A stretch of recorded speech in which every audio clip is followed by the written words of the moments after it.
Hej, hej, hej moi kochani, witam was bardzo serdecznie. Ja jestem KaMaL, a to jest pierwszy odcinek z mojej kolejnej serii Zagrajmy w... No i tym razem witam was w grze Metal Gear Solid 3 Snake Eater. Słuchajcie, pomijając to, że jest to moim zdaniem najlepsza skradanka w historii, to po drugie jest to dla mnie też jedna z najlepszych gier w ogóle w historii. Cóż, sama produkcja okazała się w 2004 roku, oczywiście stworzyłem studio Kojima Productions, wydało Konami, w 2012 gra ukazała się w pakiecie HD Collection i ja tą wersję HD wam zaprezentuję, czyli my mamy tutaj 720p i 60 fps.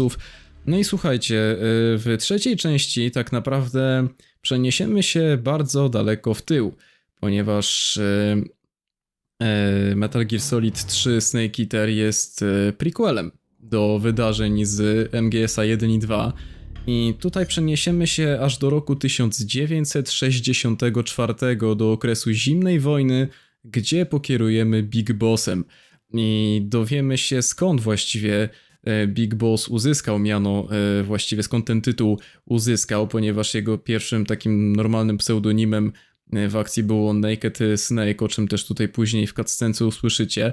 I gra też całkowicie zmienia scenerię względem części poprzednich. Mimo wszystko w MGS 1 i 2 mieliśmy takie bardziej industrialne, urbanistyczne powiedzmy regiony, a w MGS 3 będziemy się skradać w dżungli. I to jest naprawdę przegenialne skradanie w dżungli. Będziemy musieli też dbać w ogóle o głód naszego bohatera, ale o tym wszystkim będę już wam opowiadał na bieżąco. Powiem wam tak, no mówię, dla mnie osobiście Snake Eater jest jedną z najlepszych gier, jakie kiedykolwiek się ukazały i pod tak naprawdę każdym względem, mechaniki, fabuły, wszystkiego po prostu. Więc no mam nadzieję, że was tym zachęciłem do obejrzenia tego let's playa. Jeśli nie widzieliście i nie znacie gier Metal Gear Solid 1 i 2, to zapraszam do obejrzenia u mnie też let's playów z tych dwóch gier. Oczywiście w Metal Gear Solid 3 zapewnię wam też polską wersję kinową, tak jak to było w przypadku MGS-a 1 i 2. Zacznijmy, nowa gra. I teraz tak, tu możemy... To jest taka ciekawostka, że możemy wybrać w grze, która część Metal Gear Solid jest naszą ulubioną i w zależności od naszego wyboru będziemy mieć tutaj różne smaczki w tej grze. Ja osobiście, no moją ulubioną częścią jest MGS3, więc kliknę, że I like MGS3. Ok, no i teraz wybieramy sobie poziom trudności. Myślę, że zagramy sobie na normalu, tak żeby było standardowo, ani za trudno, ani za łatwo.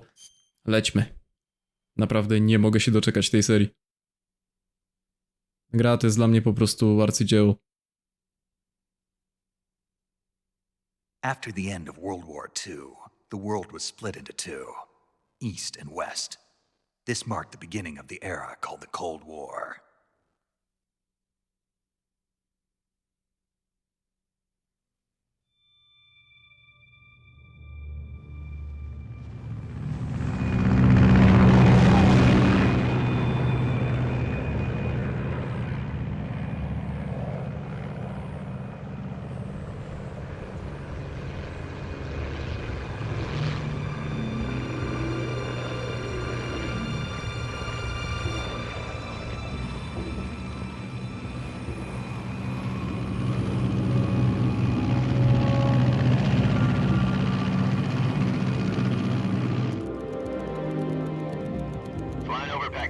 Altitude 30,000 feet.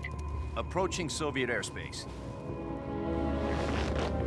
20 minutes to drop off. Commencing internal depressurization. Equipment check. Arm main parachute. All right. You ready to go? Drop zone still showing a high pressure mass. Cav okay. Good. We've got high visibility.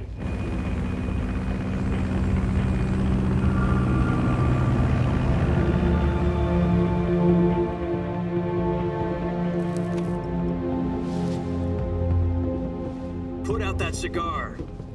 Connecting oxygen hose to interior connector. Put on your mask.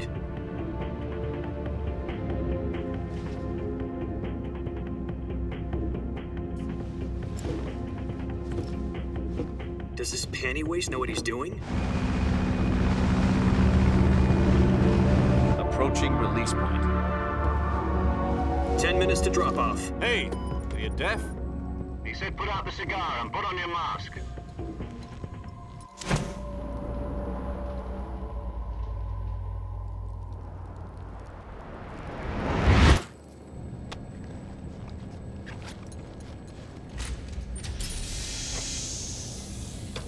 Depressurization complete.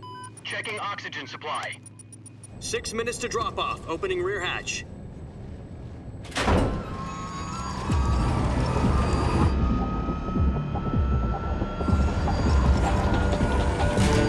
Sunrise.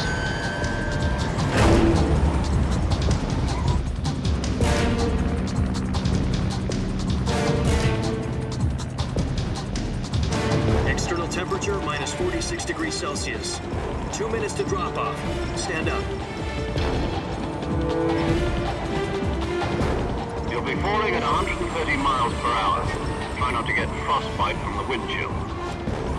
1 minute to drop off. Move to the rear. Activate bailout bottle. This is one for the history books. The world's first halo jump. 10 seconds to drop off. Stand by. Status okay. All green. Prepare for drop-off. Countdown. 5, 4, 3, 2, 1. Spread your wings And fly. God be with you.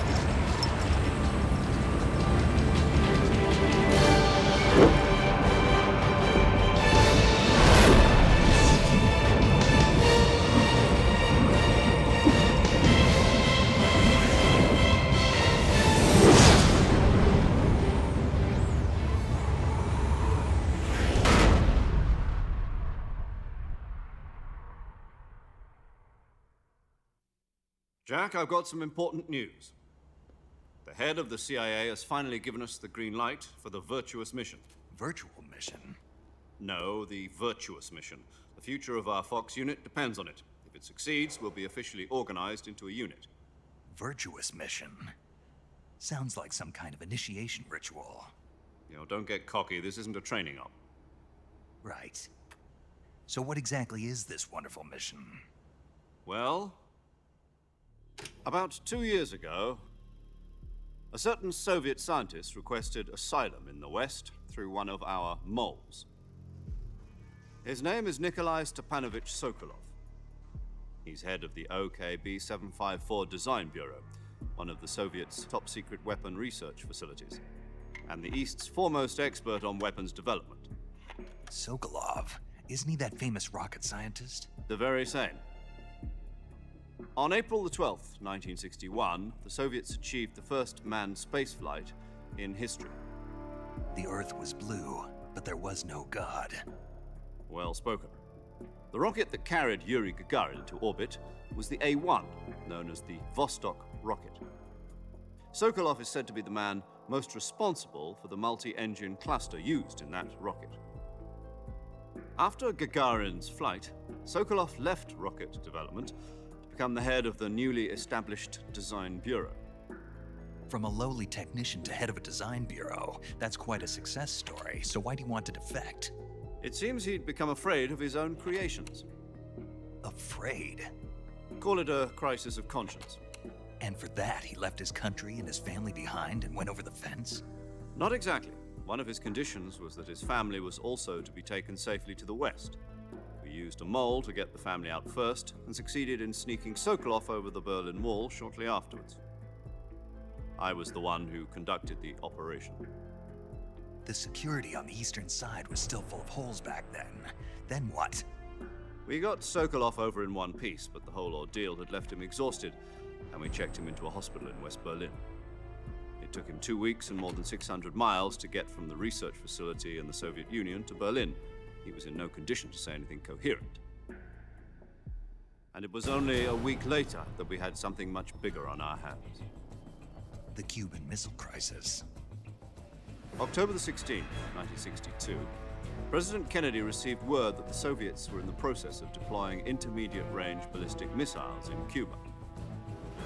The President demanded that the Soviets dismantle and remove the missiles. At the same time, he announced a naval blockade to prevent further missile shipments from reaching Cuba. But the Soviets didn't back down, instead placing their armed forces on secondary alert. Soviet transport ships carrying missiles continued on course towards Cuba. US and Soviet forces went on alert for an all-out nuclear war. Frantic negotiations were conducted through the UN's Emergency Security Council and unofficial channels to end the hair-trigger standoff. Finally, on October the 28th, the Soviet Union agreed to remove its missiles from Cuba, and so the world avoided a nuclear holocaust. But in order to get the Soviets to pull their missiles out, we had to make a deal. You mean the one where the US agreed to remove its IRBMs from Turkey? No. The Jupiter IRBMs deployed in Turkey were obsolete, and we were going to get rid of them anyway. They had no strategic value whatsoever to either the US or the Russians.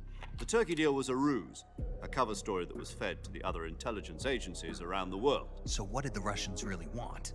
Sokolov. They wanted us to return Sokolov. You mean the Soviets pulled out of Cuba just to get their hands on Sokolov? That's right. What the hell was he working on? At the time, we had no idea. We were running out of time. It was either give up Sokolov or risk full-scale nuclear war. In the end, we had no choice. President Kennedy gave in to Khrushchev's demand. The next day, I got Sokolov out of the hospital, handed him over to agents on the eastern side. Sokolov kept on screaming, "Save me," until he disappeared from my sight. Then a month ago, we received some new information from one of our moles. About Sokolov? Yes. He was taken back to the research facility and forced to continue working on the weapon in question under KGB supervision. What's more, it's on the verge of completion. So what kind of weapon is it? Something to do with space rockets? No, missiles. Same technology. I guess you're right. We don't know the details, but it appears to be a new kind of nuclear device. For half a year now, the Soviets have been conducting frequent nuclear tests at Semipalatinsk. Something to do with the weapon, I assume. We're talking about a secret weapon so big that Khrushchev was ready to pull out of Cuba to get it back. Is Sokolov still in the facility? No, according to our intelligence, he's in Selinoyarsk, a place in the mountains about 3 miles to the west that's known as the Virgin Cliffs. The Virgin Cliffs. Nice name for a virtuous mission. They moved him there just recently. Why? Apparently, they're conducting a field test of the weapon, but it's our best chance to get him back. This mission would never have been possible if he was still in the research facility. This is our last chance. Sokolov must have known that too when he contacted us.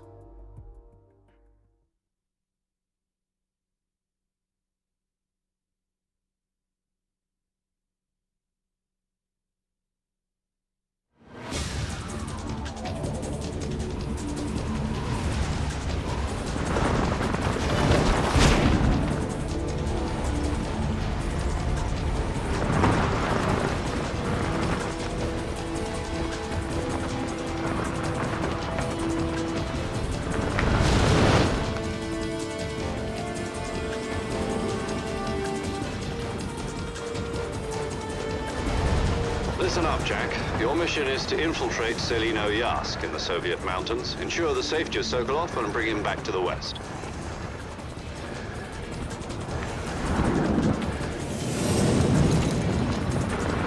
If we don't get Sokolov back before that weapon is complete, we'll be facing a major crisis. The clock is ticking.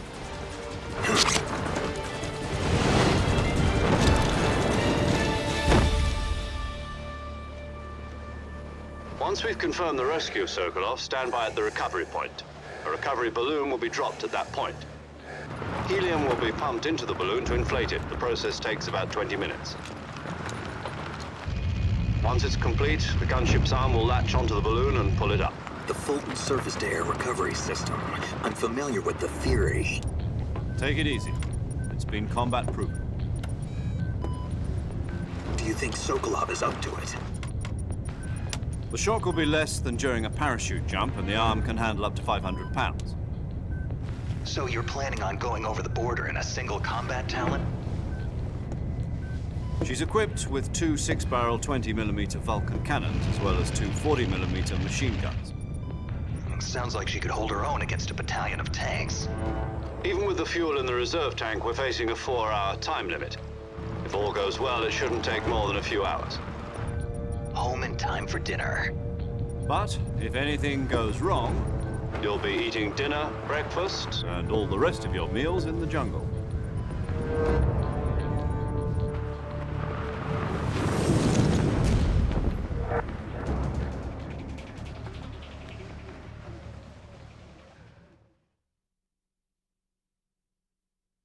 No i dobra, moi drodzy, także wiecie mniej więcej co i jak, wiecie co mamy robić. Ale ten klimat zimnej wojny, muszę przyznać, on tak mi się w tym MGS-ie trzecim podoba, naprawdę, to jest tak cudownie zrobione.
Do you copy?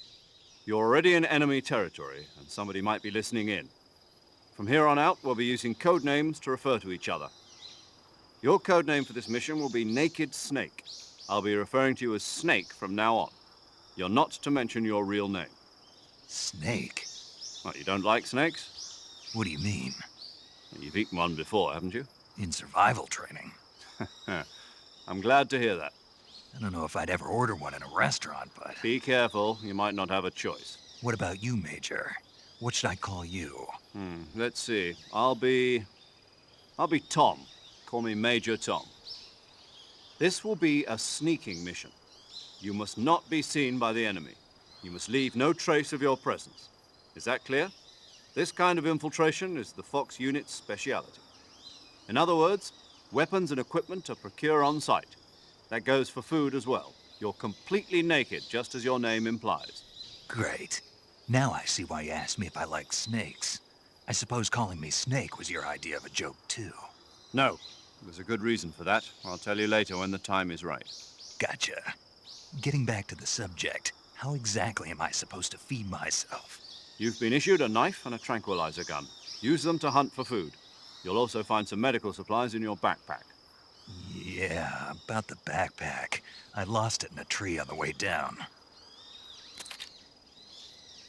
I see. Well, you'd better go back and get it then. You know where it is? No problem. I can see it from here. It's stuck on a branch.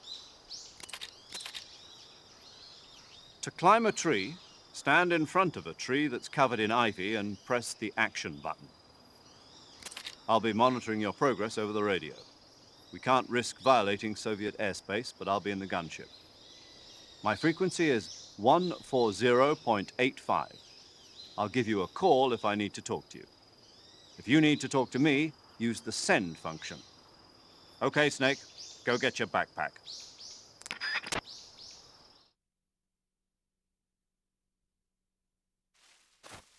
No i dobra, moi drodzy, rozpoczynamy. Mamy gameplay, w końcu możemy pokierować naszym Snake'iem. Kurde, powiem wam, że naprawdę skradanie w dżungli, no kocham, uwielbiam i naprawdę Snake Eater, mówię, jest dla mnie jedną z najlepszych gier kiedykolwiek. Tu mamy jakieś podstawowe jedzenie, też tak jak właśnie Major Tom nam mówił. No my musimy sami sobie zapewnić tak naprawdę żarcie. Mamy jedynie w tym momencie nóż. Tutaj mamy taką pigułkę, która może obudzić nas ze sztucznej śmierci, ale Na razie no to za wiele nic z tym nie zrobimy, bo sobie sympatycznie żyjemy. No i dobra, ruszajmy. Kurde, ale naprawdę grę kocham, uwielbiam i nie mogę się doczekać naprawdę tego let's playa totalnie. No dobrze. Czy ja tu widzę jakieś zwierzaki? Niekoniecznie, bo żarcie już by się tak naprawdę przydało zbierać, bo zwróćcie uwagę, że pod paskiem zdrowia w lewym górnym rogu mamy taki pasek podzielony na 4 segmenty. To jest pasek głodu. I jeśli głód nam spadnie poniżej 50%, no to wtedy Snake'owi zacznie burczeć w brzuchu i przeciwnicy mogą go usłyszeć. W prawym górnym rogu z kolei zwróćcie uwagę, że mamy procent kamuflażu. I teraz tak, jak klikniemy sobie start, to... A, jeszcze nie w tym momencie. To pokażę wam w takim razie trochę później, albo być może w ogóle w następnym odcinku, ale mamy coś takiego jak kamuflaż, no i oczywiście im więcej procent, no to tym lepiej jesteśmy skamuflowani. No okej, wespnijmy się teraz na drzewo, ponieważ jest to też możliwe. Mówię, gra jest po prostu... cudowna, kocham ją. Dobra. Okej, weźmy sobie nasz plecak, który zgubiliśmy lecąc na spadochronie. No i teraz pewnie czegoś więcej się dowiemy. Mamy połączenie przez radio. I see you've retrieved your backpack, Snake. To equip a weapon, it's necessary to take it out of your backpack.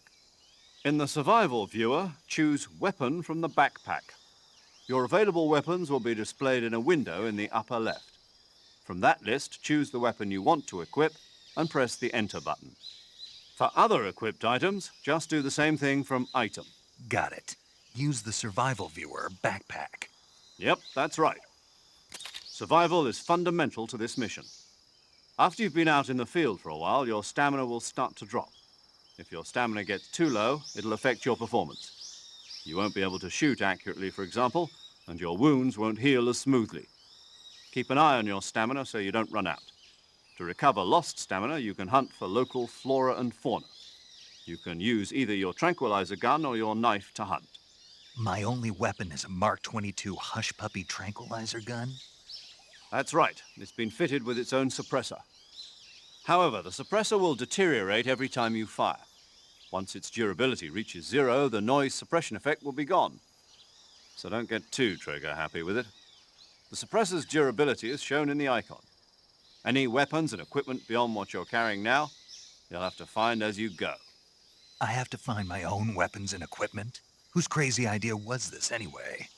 Solo covert actions are standard Fox operating procedure. You can't leave any traces of your presence. No weapons, equipment, footprints, sweat, or bodily wastes. The same goes for bullets and cartridges, too. Your presence in enemy territory is already a violation of international conventions of warfare. There aren't supposed to be any American soldiers in Russia. It could spark an international incident. You can't let anyone see you. You can't let the enemy know you're there. This is a stealth mission. You're a ghost, Snake, in every sense of the word. And there'll be no rescue if you're captured. The military and US government will deny any involvement in the affair. Then I'll just have to take care of myself, huh? I'm afraid so. You've been given a fake death pill for that purpose. SIS guidelines stipulate that soldiers on covert ops like this one be issued a potassium cyanide capsule. Tape it to your body so you can take it when you need to. How generous of you. Use it if you're taken prisoner by the enemy. It'll send you into a state of false death for a short time. Fooling them into thinking that I'm really dead. So, how do I come back to life? Just take the revival pill. You mean that thing they put in my tooth before the mission? That's the one. But be careful. If you remain in a state of false death for too long, nothing will be able to bring you back. Remember that. I'll keep it in mind. You said this was a solo mission, right? Right. I guess that means I can't count on any reinforcements. Correct. The mission rests entirely in your hands. A real one-man army. Relax. There's a support team ready to back you up over the radio. Who? I'll introduce them to you. This time, survival is of utmost importance. The first member of the support team will be in charge of monitoring your physical condition, acting as a medic, so to speak, as well as recording your mission data. She's a member of Fox as well, and she's here on the gunship with me. She? Hello, Snake. I'm paramedic. Nice to meet you. Paramedic. As in a medic who comes in by parachute. Aren't you going to tell me your real name? Are you going to tell me yours, Mr. Snake? My name, huh? It's John Doe. And they call you Jack for short. You're a regular Captain Nemo. A name means nothing on the battlefield. After a week, no one has a name. What's your name? Jane Doe. Very funny. I wasn't joking, but I'll tell you my name only if you manage to make it back alive. My frequency is 145.73. She's also in charge of recording your mission data. Whenever you want to save, send a message over the reserved save frequency, 140.96. So saving lets me record my mission data. That's right. It also records the state of your health. Good to know. There's one more person I want to introduce you to, Snake. Huh? Speaking of snakes, you remember the boss, don't you? A legendary soldier and your mentor. Actually, it was the boss that got the DCI's authorization in the first place. She's going to be serving as Fox's mission advisor. The boss is? She also helped me plan this mission. She and I were at SAS together. Jack, is that you? How many years has it been? Boss? That's right. It's me. Talk to me. Let me hear your voice. It's been 5 years, 72 days, and 18 hours. You've lost weight. You can tell just by the sound of my voice. Of course I can. I know all about you. Really? Well, I don't know anything about you. What's that supposed to mean? Why'd you disappear on me all of a sudden? I was on a top secret mission. You didn't need me anymore. But there were still so many things I wanted you to teach me. No, I taught you everything you needed to know about fighting techniques. I taught you all I could. The rest you needed to learn on your own. Techniques, sure. But what about how to think like a soldier? How to think like a soldier? I can't teach you that. A soldier needs to be strong in spirit, body, and technique. And the only thing you can learn from someone else is technique. In fact, technique doesn't even matter. What's most important is spirit. Spirit and body are like two sides of a single coin. They're the same thing. I can't teach you how to think. You'll just have to figure it out for yourself. Listen to me, Jack. Just because soldiers are on the same side right now doesn't mean they always will be. Having personal feelings about your comrades is one of the worst sins you can commit. Politics determine who you face on the battlefield. And politics are a living thing. They change along with the times. Yesterday's good might be tomorrow's evil. Is that why you abandoned me? No, it had nothing to do with you. I already told you, Jack. I was on a top secret mission. A soldier has to follow whatever orders he's given. It's not his place to question why. But you're looking for a reason to fight. You're a natural-born fighter, but you're not quite a soldier. A soldier is a political tool, nothing more. That's doubly true if he's a career soldier. Right and wrong have no place in his mission. He has no enemies and no friends. Only the mission. You follow the orders you're given. That's what being a soldier is. I do whatever I have to get the job done. I don't think about politics. That's not the same thing.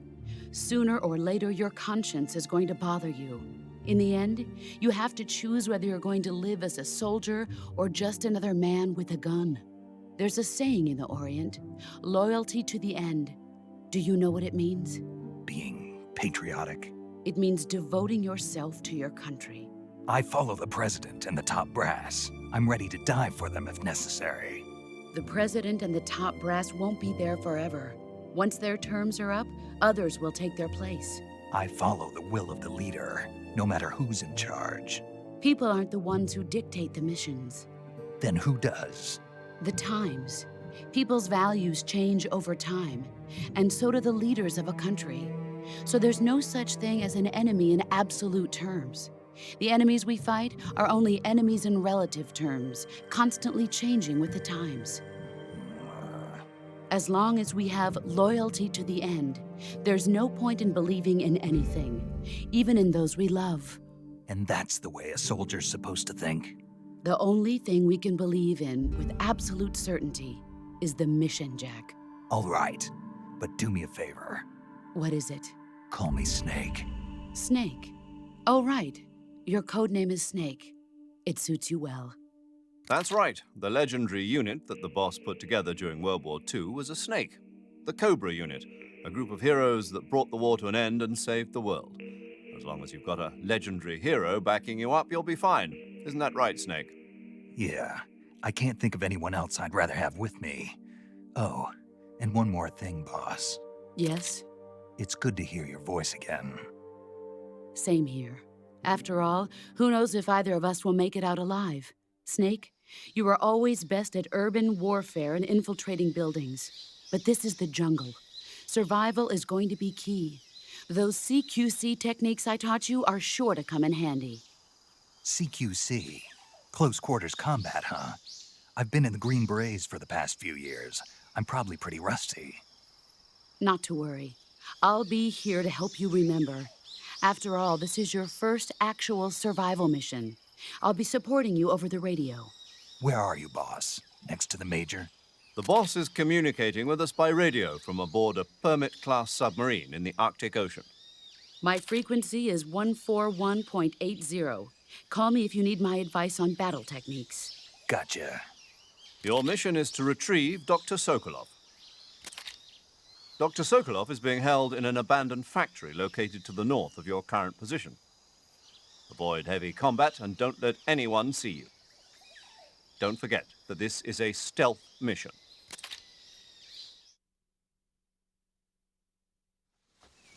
Snake, try to remember some of the basics of CQC.